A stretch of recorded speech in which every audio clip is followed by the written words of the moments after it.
ឲ្យបានឆ្អិនល្អហើយ30នាទីក្រោយគឺថាសៀវម៉ៃយើងគឺមើលទៅពិតជាឆ្ងាញ់មែនតើបងប្អូនហើយសម្រាប់ក្លិនវិញគឺឈ្ងុយខ្លាំងតែម្ដង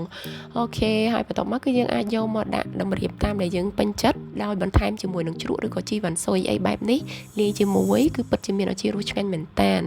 អូខេឥឡូវវីដេអូហ្នឹងបានមកដល់ទីបញ្ចប់ហើយដូច្នេះបើសិនបងប្អូនពេញចិត្តសូមកុំភ្លេចជួយ Subscribe and Share Channel នេះខ្ញុំឲ្យបានច្រើនផងណាហើយបើសិនបងប្អូនកំពុងទស្សនានៅលើ Facebook បងប្អូនកុំភ្លេច like លើ page និយាយដើម្បីទទួលបាននូវវីដេអូថ្មីហើយជាមួយនឹង like ឬក៏ share វីដេអូនេះឲ្យបានច្រើនផងអរគុណច្រើនជួបគ្នានៅវីដេអូក្រោយបាយបាយ